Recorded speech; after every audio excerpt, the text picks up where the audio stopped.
Pentagram African Foundation, mesdames et messieurs, bienvenue à Pentagram TV avec le grand mage Jean Kalou de l'ordre des rois mages. Il est mage yogi, dévot de la déesse Kali.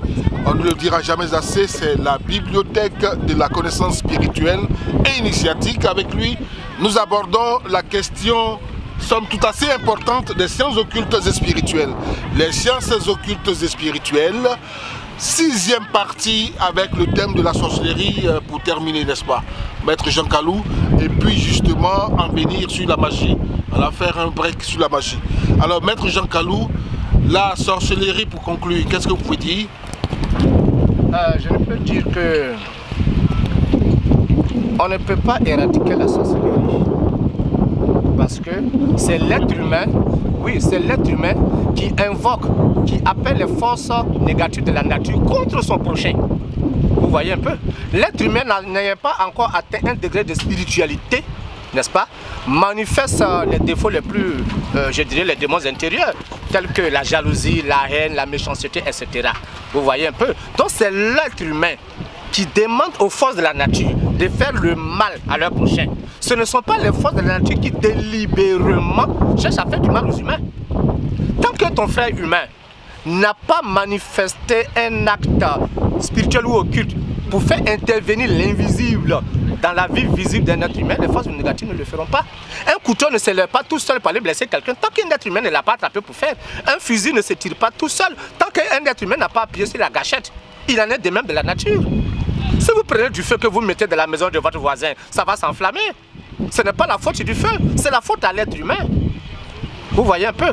Oh, je l'ai dit tout à l'heure, l'art et la science de la sorcellerie provient du royaume des esprits. Où sont les esprits? On les trouve dans l'eau, on les trouve dans les airs. Les esprits sont dans le vent, dans le feu, dans la terre et sur la terre. Hein? C'est pour ça que traditionnellement nous parlons des 4 éléments: le feu, l'air, l'eau et la terre. Tous les êtres humains sont composés des 4 éléments. Le feu domine plus la tête des humains, l'air domine plus la poitrine, l'eau domine plus le ventre et la terre domine plus les pieds. La température de notre organisme, c'est l'élément feu, n'est-ce pas? L'oxygène dans notre organisme, c'est l'élément air. L'hydrogène dans notre organisme, c'est l'élément eau. Le carbone dans notre organisme, c'est l'élément terre. Nous buvons de l'eau. Nous mangeons les choses chaudes, nous recueillons la chaleur, n'est-ce pas? Nous respirons l'air. Nous mangeons les fruits qui sortent de la terre. Donc nous ne pouvons pas nous séparer de la nature qui est quadripolaire, qui est feu, air, eau et terre. Or, le feu, eau et terre en dehors de nous sont des lieux d'habitation des entités, des êtres. Les appellations peuvent différer d'un sujet à un autre sujet. Comme en Afrique, au Nigeria par exemple, comme au Brésil également, on les appelle les orishas. Au Bénin, au Togo, on les appelle les vodum, n'est-ce pas? Dans d'autres contrées, on appelle ce plan des génies, qui veut dire en grec, génie, qui veut dire intelligence. Autrement dit, des forces, des puissances, des êtres, des royaumes. Je dis bien des royaumes. Vous voyez un peu? Donc l'être humain n'est pas seul de la nature. La nature psychique de l'être humain, au-delà des 5 sens physiques de l'être humain qui sont connus, il y a l'intuition, il y a l'imagination. Ce sont des facultés de notre esprit qui sont invisibles, mais qui sont pourtant exactes. Donc le monde qui nous entoure, dans lequel l'être humain est installé, la nature donc, est remplie d'esprit. Je vous dis qu'il y a plus d'esprit dans la nature que d'êtres humains sur la terre. Voilà, nous sommes au bord de cette eau paisible.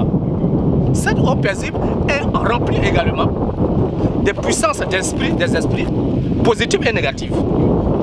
Les esprits positifs et négatifs produisent tous les êtres vivants physiques qui sont dans l'eau. Les poissons, les crabes, les serpents, etc. Ils les produisent. Ces deux entités-là, les plus et le moins, ont enseigné depuis l'aube de l'humanité à nos ancêtres que tel élément venant de l'eau, tel que le poisson, ça se prépare pour être mangé. On ne le mange pas directement. C'est eux qui nous enseignaient tout cela.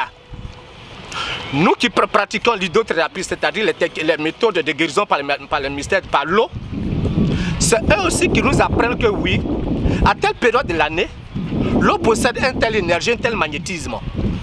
Donc, prenez de l'eau à cette période, vous pouvez le garder. Voilà ce que ça peut faire du point de vue magnétique. Parce que l'eau produit du magnétisme. L'eau associée à la terre, parce que l'eau est toujours sur la terre. Au fond de l'eau, il a tué la terre. Ces deux éléments-là produisent à eux seuls le magnétisme. Et le magnétisme produit la loi d'attraction ou de répulsion. Si vous êtes en harmonie avec le côté bénéfique de l'eau, par exemple, vous serez très magnétique. Et ce magnétisme que vous allez dégager va attirer les éléments positifs de la nature elle-même qui vont se densifier en ce que nous appelons théoriquement sur la terre le bonheur, la santé, etc.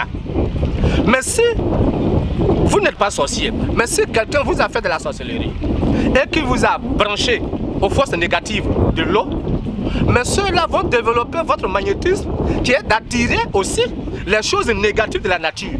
C'est-à-dire là où un accident aura lieu demain, c'est là-bas toi tu vas prendre voiture. Aujourd'hui, où le patron même n'a pas envie d'embaucher quelqu'un, c'est aujourd'hui, toi tu déposes ton dossier. Etc. Plein des arts de la société des hommes. Donc voyez un peu l'image de la sorcellerie. Ce qu'on a, je vais vous emboîter le pas, ce qu'on a appelé un peu souvent la magie blanche ou angélique patati patata, ce ne sont que des dénominations. C'est lorsque l'être humain est en harmonie avec le côté positif et bénéfique, créatif de la nature, tel que j'ai pris l'exemple de l'eau, parce que c'est l'eau que nous avons tout près de nous là, on parle de magie blanche, magie divine, magie sacrée. Et de l'autre côté, on parle de magie noire, c'est-à-dire de sorcellerie. Si je me mets un initié comme moi qui est en harmonie avec les quatre forces de la nature, si je me mets au bord de l'eau et je me mets à invoquer les puissances de l'eau tout à l'heure, au bénéfice d'un sujet, parce qu'il boit de l'eau, là où il se trouve sur la terre, parce qu'il y a l'eau dans son corps, son magnétisme va se développer. Et ce magnétisme va attirer les éléments nécessaires qui conduiront par exemple à la santé, à la paix, à la tranquillité, au bonheur, à la chance. Mais si je me mets et j'invoque les forces maléfiques de l'eau, vous allez voir que là où se trouve sur la terre, chaque fois qu'il buvra de l'eau, son rayonnement, qui est son magnétisme, va décroître au fur et à mesure. Or, lorsque le magnétisme décroît, le mental devient faible, l'âme, le corps astral psychique devient faible, le corps éthérique ou physique devient faible. Or, l'eau, tant que l'eau existera, j'existerai. Donc, le bien et le mal existeront, mais c'est l'homme qui va demander à l'eau faire le bien ou faire le mal à mon prochain. Quand j'allume une bougie, j'ai le feu. Dans l'Antiquité, nos ancêtres n'avaient pas de bougie. Quand ils faisaient, ils allumaient un feu de bois. Ils allaient même jusqu'à, comme en Inde d'aujourd'hui, même à recenser quels sont les bois qu'il faut allumer. Ce n'est pas les bois, quels bois ils allumaient pour danser autour, pour prier autour, nos ancêtres. Ils recensaient des bois appropriés. Parce que, comme je l'ai dit, la nature est septuple. Les 7 jours de la semaine, les 7 plantes. Aujourd'hui, si nous sommes aujourd'hui mardi, et que je vais donner de la force, je vais allumer, comme faisaient nos ancêtres, les bois ou les plantes qui sont remplis de l'énergie martienne, de l'énergie de la planète Mars. Allumant cela, ça va rendre guerrier l'individu, c'est-à-dire très fort. Ça va blinder ses corps. Ce que nous appelons les protections, par exemple.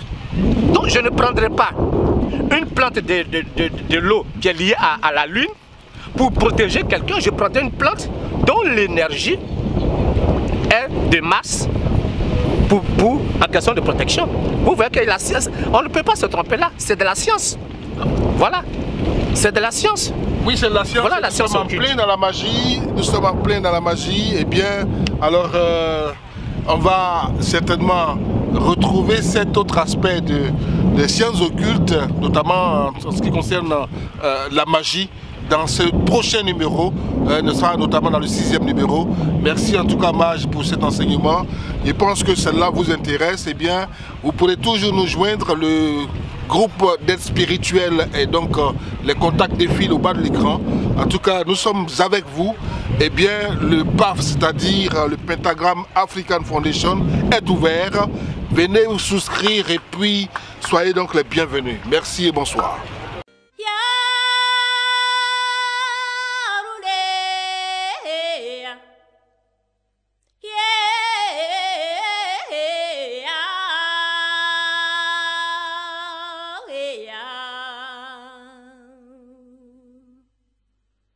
Mitara ye